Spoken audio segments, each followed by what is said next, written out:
রেস্টুরেন্টে গিয়ে হয়তো আপনারা এরকম চিকেন ফ্রাইড রাইস নিশ্চয়ই অর্ডার করে থাকেন, বাট বাড়িতে যদি করতে চান সেক্ষেত্রে এক্স্যাক্টলি সেম টেস্টটা কিন্তু আসে না। তাই কি পদ্ধতিতে করলে একদম রেস্টুরেন্টের মতো চিকেন ফ্রাইড রাইস আপনারা বাড়িতেই করে নিতে পারবেন, সেটাই আজকে আমি এই ভিডিওতে আপনাদের করে দেখাবো।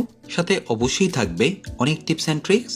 বাই দ্য ওয়ে, আমি শেফ অতনু, আপনারা দেখছেন অতনু রান্নাঘর, আর আজকে আমাদের রেসিপি চিকেন ফ্রাইড রাইস। তাহলে চিকেন ফ্রাইড রাইস বানানোর জন্য আমি এখানে সবার প্রথম 300 গ্রাম বাসমতি চাল নিয়ে নিয়েছি।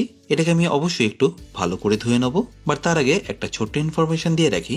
এই যে চালগুলো দেখছেন এগুলো কিন্তু অলরেডি কুক করা, একটা সার্টেন টেম্পারেচারে কুক করে এগুলোকে ড্রাই করা হয়। তাই অতি অবশ্যই চালগুলোকে ইউজ করার আগে আপনাদের ভিজিয়ে রাখতে হবে, আর সেটা যে কোনো আতপ চালের ক্ষেত্রেই প্রযোজ্য। আর চালটা ধোয়ার সময় মনে রাখতে হবে এটা খুব বেশি প্রেস করে ধোবেন না, মোটামুটি একটু হালকা হাতে এটাকে ধুয়ে নিতে হবে।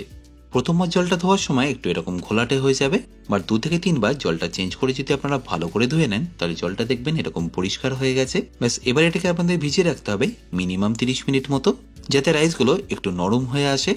এবার চিকেন ফ্রাইড রাইস বানানোর জন্য আপনারা চিকেনটা কিভাবে কাটবেন সেটা দেখে নিন। অবশ্যই এখানে আপনাদের চিকেন ব্রেস্ট নিয়ে নিতে হবে, বাট আপনারা চাইলে এখানে চিকেন লেগেরও ব্যবহার করতে পারেন, সেক্ষেত্রে আপনাদের সেটাকে বোনলেস করে নিতে হবে। এবার এই চিকেনটাকে একদম ইকুয়াল ভাবে কাটার জন্য আমি এটাকে মাঝখান থেকে স্লিট করে নিচ্ছি, যাতে এটা একটু পাতলা হয়ে যায় আর একদম ইভেনলি কাটা হয়।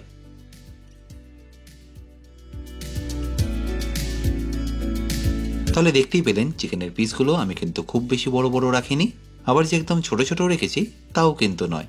তাই আমি যে সাইজটা মেনটেন করেছি আপনারা চাইলে সেই একইভাবে কেটে নিতে পারেন। এবার চিকেনটা কাটা হয়ে গেলে আমি এখানে কিছু ভেজিটেবল কেটে নেবো। প্রথমে একটা গাজরকে আমি এইভাবে পাতলা করে কেটে নিচ্ছি, তারপর এইভাবে এটাকে স্ট্রাইপ করে কেটে নেবেন, যাতে আপনারা এরকম ছোট ছোট ডাইস করে কেটে নিতে পারেন। সাথে আমি কিছুটা বিনসও এইভাবে ছোট ছোট করে কেটে নিচ্ছি।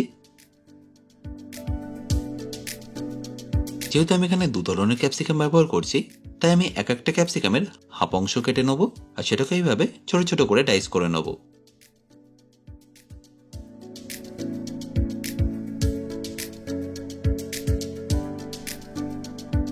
সাথে আমাদের দুটো পেঁয়াজকে একটু মোটা মোটা করে চপ করে নিতে হবে, খুব বেশি এখানে ফাইন চপ করার দরকার নেই। তাহলে আমাদের এখানে মোটামুটি প্রায় সবকটি ভেজিটেবল কাটা হয়ে গেল। এবার একটা পাত্রে আমি 3টে ডিম ভেঙে নিচ্ছি, যেটাকে ফ্রাই করার আগে একটু আপনারা ভালো করে ফেটিয়ে নেবেন।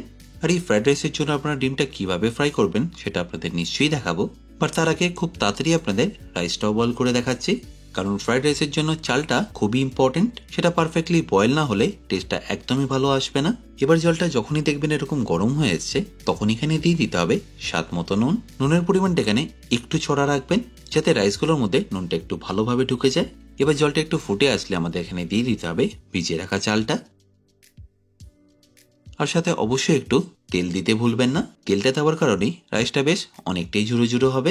রাইসটা বয়েল করার সময় যখনই মেশাবেন খুব হালকা হাতে এটাকে মেশাবেন, কারণ খুব জোরে মেশাতে গেলে রাইসটা কিন্তু ভেঙে যাওয়ারও সম্ভাবনা থাকে। এবার যখনই দেখবেন রাইসটা একটু আস্তে আস্তে এরকম ভেসে উঠছে তখনই বুঝবেন এটা প্রায় 60% মতো কুক হয়ে গেছে। তাই এই স্টেজে আপনাদের দিয়ে দিতে হবে 2 চা চামচ ভিনিগার। ভিনিগার দেওয়ার কারণে রাইসটা আগের থেকে বেশ অনেকটাই সাদা হয়ে যাবে, আর রাইসের যে ইম্পিউরিটিস গুলো আছে সেগুলো বেরিয়ে যাবে। যখনই দেখবেন রাইসটা এরকম পুরোপুরি উপরে ভেসে উঠেছে তখনই বুঝবেন রাইসটা প্রায় 80% মতো কুক হয়ে গেছে। ঠিক এই স্টেজে আপনাদের এটাকে নাবাতে শুরু করতে হবে। একটু রাইস তুলে আমি আপনাদের প্রেস করেও দেখিয়ে দিচ্ছি। আশা করি নিশ্চয়ই দেখতে পাচ্ছেন এটা কিন্তু এখন বেশ অনেকটাই সফট আছে, বাট কোনোভাবে কিন্তু খুব বেশি নরম হয়ে যায়নি। এবার এই রাইসটাকে একটা স্ট্রেনারের মাধ্যমে তুলে নিয়ে একটা বড় পাত্রে স্প্রেড করে দেবেন, যাতে এটা খুব তাড়াতাড়ি ঠান্ডা হয়ে যায় আর টেক্সচারটাও ঠিক থাকে। এবার ফ্রাইড রাইসটা বানানোর জন্য আমি এখানে একটা চাইনিজ ওক নিয়ে নিচ্ছি।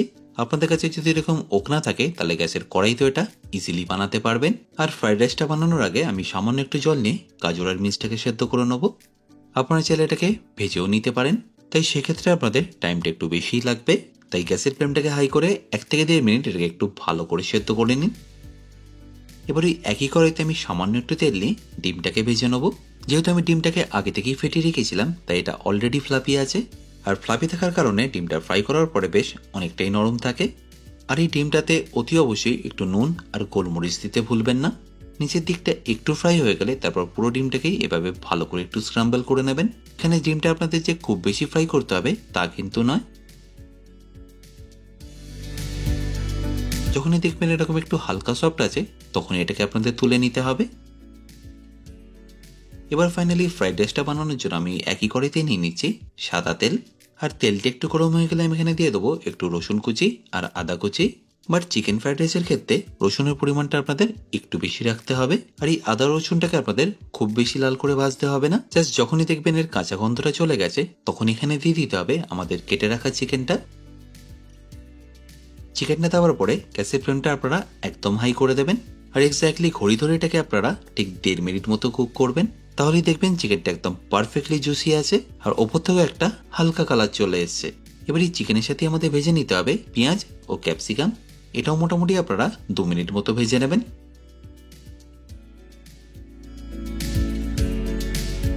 এবার এখানে আপনাদের লাগবে 2 চা চামচ অয়েস্টার সস, সাথে 1 চা চামচ ডার্ক সোয়া সস আর 1 চা চামচ রেড চিলি সস।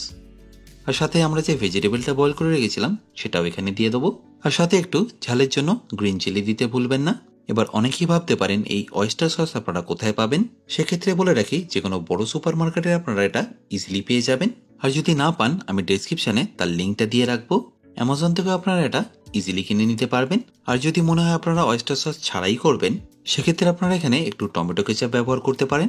বাট একদম রেস্টুরেন্ট স্টাইল আনার জন্য আপনাদের এই অয়েস্টার সসটা অবশ্যই ব্যবহার করতে হবে। এবার এই স্টেজে আমি রাইসটা অ্যাড করে নিচ্ছি।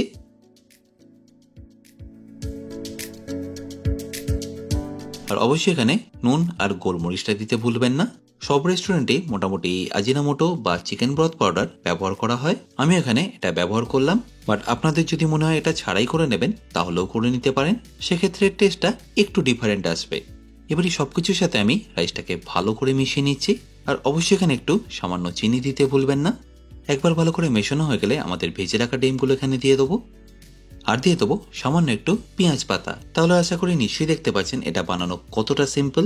এটা যেরকম দেখতেও সুন্দর হয়েছে, খেতে কিন্তু ততটাই সুস্বাদু লাগবে। আশা করি এই রেসিপিটা আপনাদের নিশ্চয়ই ভালো লেগেছে। আর ভালো লাগলে প্রতিবারের মতো আমাকে কিন্তু কমেন্টে জানাতে ভুলবেন না। বাই দ্য ওয়ে, আমি শেফ অতনু, আপনারা দেখছিলেন অতনুর রান্নাঘর। দেখা হচ্ছে আপনাদের সাথে একটা নতুন রেসিপি নিয়ে নেক্সট এপিসোডে। ভালো থাকবেন, সুস্থ থাকবেন।